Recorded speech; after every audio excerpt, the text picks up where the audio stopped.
الحمد للہ رب العالمین الصلاۃ والسلام علی سید الانبیاء والمرسلین اما بعد فاعوذ باللہ من الشیطان الرجیم بسم اللہ الرحمن الرحیم الصلاۃ والسلام علیک یا رسول اللہ وعلی آلک وصحابک یا حبیب اللہ۔ السلام علیکم ورحمۃ اللہ وبرکاتہ۔ میرے ناظرین، میں امید کرتا ہوں آپ سب خیریت سے ہوں گے۔ اللہ پاک آپ سب کو سلامت رکھے۔ آج انشاءاللہ الکریم ہم بسم اللہ الرحمن الرحیم کی تفسیر سننے کی سعادت حاصل کریں گے۔ تو آپ یہ ویڈیو مکمل دیکھیے گا، انشاءاللہ الکریم آپ کو بہت سارا علم حاصل ہوگا۔ چلتے ہیں اب ہم اپنی گفتگو کی طرف۔ بسم اللہ الرحمن الرحیم، اللہ کے نام سے شروع جو بہت مہربان رحمت والا۔ بسم اللہ، اللہ کے نام سے شروع۔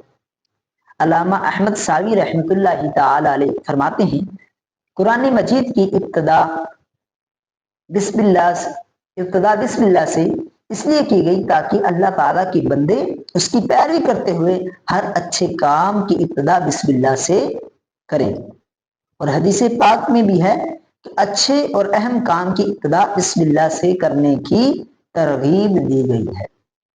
حضرت ابو ہریرہ رضی اللہ تعالیٰ عنہ سے روایت ہے کہ حضور نور صلی اللہ تعالیٰ علیہ وسلم نے ارشاد فرمایا، جس اہم کام کی ابتدا بسم اللہ الرحمن الرحیم سے نہ کی گئی تو وہ ادھورا رہ جاتا ہے۔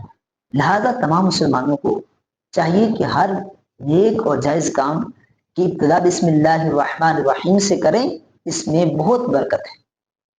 الرحمن الرحیم جو بہت مہربان رحمت والا۔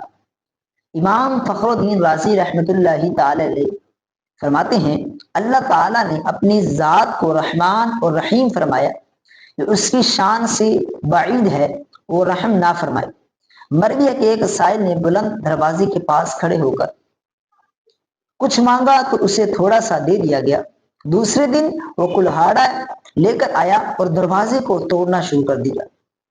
اس سے کہا گیا، تو ایسا کیوں کر رہا ہے؟ اس نے جواب دیا، تو دروازے کو اپنی عطا کے لائق کر یا اپنی عطا کو دروازے کے لائق بنا۔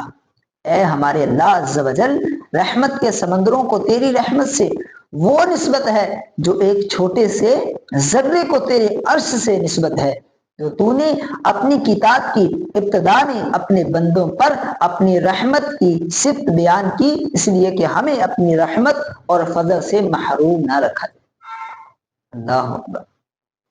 اب ہم بسم اللہ الرحمن الرحیم کے متعلق چند شرعی احکام سنتے ہیں۔ علماء کرام نے بہت سارے بیان کیے ہیں، چند ہم سننے کی سعادت حاصل کرتے ہیں۔ نمبر 1، جو بسم اللہ ہر سورت کے شروع میں لکھی ہوئی ہے، یہ پوری آیت ہے جو سورۃ النمل کی آیت نمبر 30 میں ہے، اس آیت کا ایک حصہ ہے۔ نمبر 2، بسم اللہ ہر سورت کی شروع کی آیت نہیں بلکہ پورے قرآن پاک کی ایک آیت ہے، جسے ہر سورت کے شروع میں لکھ دیا گیا تاکہ وہ دو سورتوں کے درمیان فاصلہ ہو جائے، اسی لیے سورت کے اوپر امتیازی شان میں لکھی جاتی ہے، آیات کی طرح ملا کر نہیں لکھتے۔ امام جہری نمازوں میں بسم اللہ الرحمن الرحیم کو بلند آواز میں نہ پڑھے۔ حضرت جبرائیل علیہ السلام جو پہلی وحی لے کر تشریف لائے اس میں بسم اللہ نہ تھی۔ نمبر 3، نماز تراویح پڑھانے والے کو چاہیے کہ وہ کسی ایک سورت کے شروع میں بسم اللہ آواز سے پڑھے تاکہ ایک آیت نہ رہ جائے۔ نمبر 4، تلاوت شروع کرنے سے پہلے اعوذ باللہ من الشیطان الرجیم پڑھنا سنت ہے، لیکن اگر شاگرد استاد سے قرآن مجید پڑھ رہا ہے تو اس کے لیے سنت نہیں۔